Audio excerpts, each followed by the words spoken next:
Hello दोस्तों, ये कहानी शुरू होने से पहले अगर आपने हमारे चैनल को सब्सक्राइब नहीं किया है तो जल्दी से सब्सक्राइब करके बेल आइकॉन दबा दीजिए, क्योंकि हम आते हैं हर बार एक नई सुपर मज़ेदार कहानी के साथ। वो कोई गैर नहीं है, मेरी ननद है और जल्द ही उसकी विराट से शादी होने वाली है। सौम्या की इस बात को जहां सीमा ने हैरानी से सुना, वहीं ऑफिस जाने के लिए तैयार होकर सीढ़ियों से उतरते हुए विराट ने भी इस बात को उतनी ही हैरानी से सुना। वो सब वहां से चले गए। तभी विराट और सीमा दोनों ही परेशानी से सौम्या की तरफ आए। सौम्या दी, ये आपने उन लोगों से झूठ क्यों बोला? क्या मतलब? यही कि सीमा आपकी ननंद है और हमारी शादी होने वाली है। विराट के पूछने पर सीमा थोड़ी देर तो खामोश रही, लेकिन फिर कुछ देर के बाद बोली, मैंने कोई झूठ नहीं बोला है। हाँ, मैं चाहती हूँ तुम्हारी और सीमा की शादी हो जाए। और रही बात इसे उन लोगों के सामने अपनी ननद कहने की, तो मैंने जो भी कहा सोच समझ कर कहा। तुम्हें पता है, अगर मैं ये कह देती कि ये सिर्फ हमारे घर में एक मेहमान है, तो वो लोग इसे यहाँ तुम्हारे साथ देखकर अकेले कभी नहीं छोड़ते। उल्टा तुम दोनों की जाकर बदनामी कर देते। पर दी, ये पहले भी तो यहाँ रह रही थी, तब तो किसी ने इसे कुछ नहीं कहा, तो अब क्यों इसे यहाँ नहीं रहने देंगे? सौम्या की बात सुनकर विराट को गुस्सा आ गया था। तभी वो इस तरह से बोल उठा, पहले की बात कुछ और थी विराट। पहले तुम्हारी बीवी जिंदा थी और इस घर में मौजूद थी, लेकिन अब वो नहीं रही, जिस कारण सीमा को भी यहाँ रुकने की कोई वजह नहीं बनती है। मगर दी, सीमा यहाँ अपनी पढ़ाई करने आई है। ये मैं और तुम समझते हैं, दुनिया नहीं समझेगी विराट। और अगर आज हम चाहे जितनी भी तरक्की कर लें, मगर सच तो यही है कि हमारा समाज आज भी किसी अनजान लड़की का एक अकेले मर्द के साथ रहना पाप समझता है। और वैसे भी मेरी 2 दिन के बाद कनाडा की फ्लाइट है, इसीलिए मैं जाते जाते तुम्हारे और अंश के लिए कुछ अच्छा करके जाना चाहती हूँ। सौम्या के जाने की बात सुनकर जहाँ विराट शॉक्ड हुआ था, वहीं सीमा भी शॉक्ड हो चुकी थी। व्हाट? आप कनाडा वापस जा रही है? मगर क्यों? विनय की कॉल आई थी। अथर्व की तबीयत ठीक नहीं है, इसीलिए मुझे जाना होगा मेरे भाई। ठीक है, मैं आपकी मजबूरी समझता हूँ, मगर कुछ भी हो, मैं सीमा से शादी नहीं कर सकता। क्यों नहीं कर सकते बताओ? दूसरी शादी नहीं करोगे तो क्या करोगे? चलो तुम्हारी बात एक बार को मान भी लूं कि तुम्हें बीवी की कोई जरूरत नहीं है, लेकिन कभी तुमने अपने बेटे के बारे में सोचा है? उसका क्या होगा? क्या उसे नौकरों के हाथों परवरिश मिलेगी? दी, निशा के जीते जी भी तो वो नौकरों के हाथ ही पल रहा था ना, तो अब क्या फर्क पड़ जाएगा? विराट के इस तरह कहने पर सौम्या शॉक्ड थी। जब विराट ने उसे शुरू से लेकर आखिर तक की सारी कहानी निशा की सुनाई, तो वो बिल्कुल हैरान होकर बोली, व्हाट? इतना सब कुछ हो गया और तुमने मुझे कभी कुछ नहीं बताया? अच्छा हुआ जो निशा तुम्हारी जिंदगी से चली गई। अब तो मैं तुम्हारी और सीमा की शादी करवा कर रहूंगी। कोई जरूरत नहीं है ऐसी लड़की के गम में जीने की, जिसे अपने बच्चे का भी एहसास नहीं था।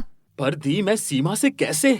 अभी विराट कुछ और बोलता कि सौम्या उसकी बात को काटते हुए सीमा की तरफ आकर बोली, देखो सीमा, मैं जानती हूँ तुम एक मैच्योर और सुलझी हुई लड़की हो, और जितने दिन मैं यहाँ रही हूँ मैंने देखा है कि तुमने किस तरह अंश का ख्याल रखा था, और वो भी तुमसे अटैच्ड हो गया है।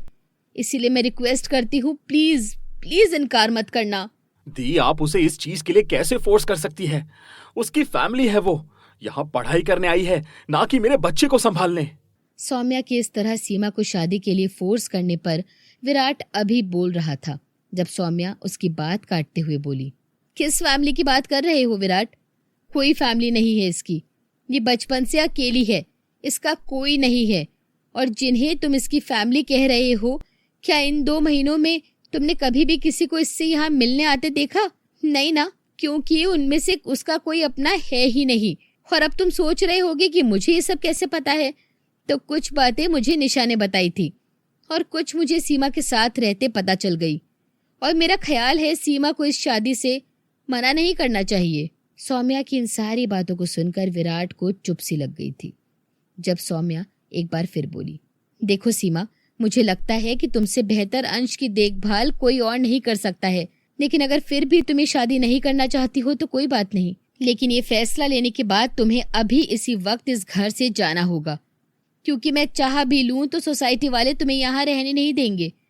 इसीलिए फैसला अब तुम्हारे हाथ में है। सौम्या ये सब बोल ही रही थी जब सीमा बिना सोचे समझे बोल उठी, दी, मैं तैयार हूँ इस शादी के लिए। सीमा का जवाब सुनकर जहां सौम्या खुश हुई थी वहां विराट खामोशी से अपने ऑफिस जा चुका था। और फिर अगले दिन सौम्या ने सादगी से मंदिर में उन दोनों की शादी करवा दी। सीमा, अब से ये घर, अंश और मेरा भाई तुम्हारी जिम्मेदारी है। मैं उम्मीद करती हूँ कि तुम अपनी जिम्मेदारी बखूबी निभाओगी।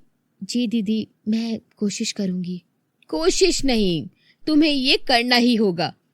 क्यों विराट, मैं सही कह रही हूँ ना? आप दोनों बातें कीजिए, मुझे ऑफिस का काम है, मैं रूम में जा रहा हूँ। विराट ये कहकर खामोशी से अपने रूम में चला गया। जबकि वो दोनों हॉल में बैठी थी, तब सौम्या एक बार फिर से बोली, आई एम रियली सॉरी सीमा। मैं जानती हूँ मैंने तुम्हें फोर्स किया और तुम्हारी पर्सनल बातें इस तरह की, मगर मेरा यकीन करो, मैं तुम्हारे लिए भी उतना ही सोचती हूँ जितना कि मैंने निशा के बारे में सोचा था। दी, ऐसा मत कहिए, मैं जानती हूँ आप मेरे लिए कभी गलत नहीं सोच सकती, मगर मुझे इस बात का बुरा लग रहा है कि मैंने निशा की जगह ले ली है। किसने कहा तुमने निशा की जगह ले ली? कोई जगह वगह नहीं ली है तुमने उसकी, और वैसे भी निशा अब इस दुनिया में नहीं है, तो मुझे विराट की जिंदगी में किसी न किसी लड़की को शामिल तो करना ही था। तो वो लड़की तुम क्यों नहीं हो सकती? खैर, अब जो भी हो गया सो हो गया, उन सब बातों को छोड़ दो और अपने रूम में जाओ, आराम करो। सौम्या की बात सुनकर सीमा ने सर हाँ में मिला दिया और ऐसा करते हुए अपने रूम में जाने के लिए कदम बढ़ाए। जब सौम्या बोली, अरे उधर कहाँ जा रही हो लड़की? अब से तुम्हारा रूम वो है जहाँ पर विराट रहता है, और मैंने तुम्हारा सारा सामान पहले ही विराट के रूम में रखवा दिया है। अब खड़ी क्यों हो? जाओ। सौम्या के कहने पर सीमा वहीं खड़ी थी जब सौम्या खुद उसे विराट के रूम के बाहर तक लाते हुए बोली, अब जब तक तुम अंदर नहीं जाती ना, तब तक मैं यहीं खड़ी रहूंगी। चलो जाओ अंदर। पर दी, वो मैं कैसे? परवर कुछ नहीं, चुपचाप अपने पति के कमरे में जाओ, वरना कहो तो मैं खुद ही तुम्हें अंदर लेके चली जाती हूँ। नहीं नहीं, मैं चली जाऊंगी। गुड, जाओ अब। सौम्या अपने सीने पर दोनों हाथों को बांधे विराट के रूम के बाहर खड़ी थी जब सीमा को मजबूरन अंदर आना पड़ा।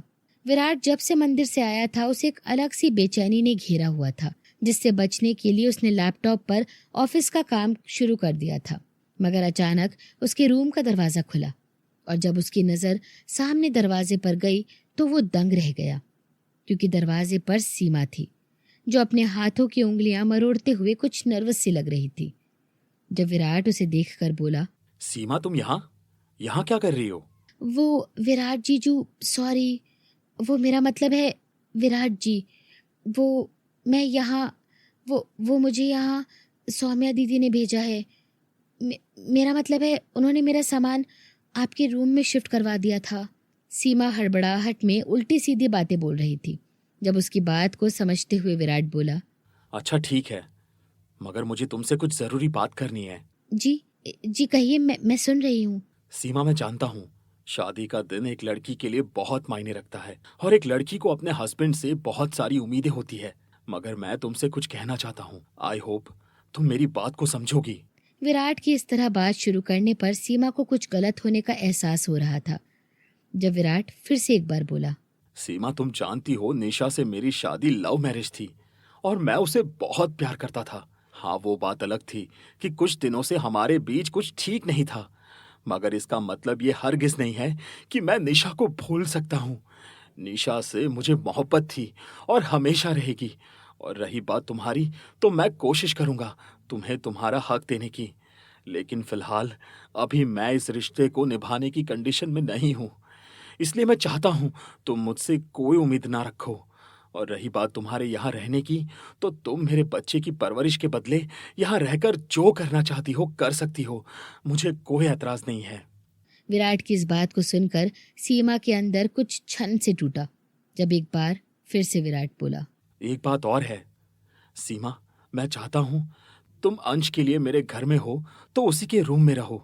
मुझे तुम्हारी मौजूदगी अपने रूम में नहीं चाहिए, तो प्लीज तुम अंश के रूम में शिफ्ट हो जाओ। जी वो बाहर। अभी सीमा अपनी बात पूरी करती जब अचानक विराट ने सीमा को अपने रूम से बाहर भेजने के लिए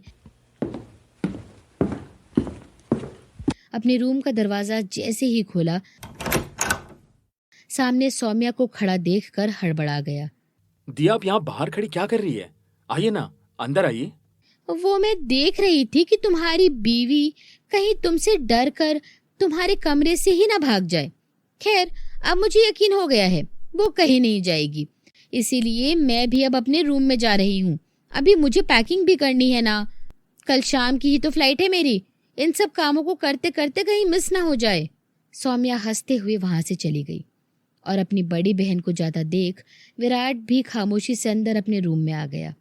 कहानी के अगले एपिसोड को सुनने के लिए हमारे साथ यूं ही बने रहिए। आपने हमारे चैनल को सब्सक्राइब नहीं किया है तो जल्दी से सब्सक्राइब कर लीजिए। इस वीडियो को लाइक, शेयर, कमेंट करना ना भूलें। फिर मिलेंगे अगले एपिसोड के साथ।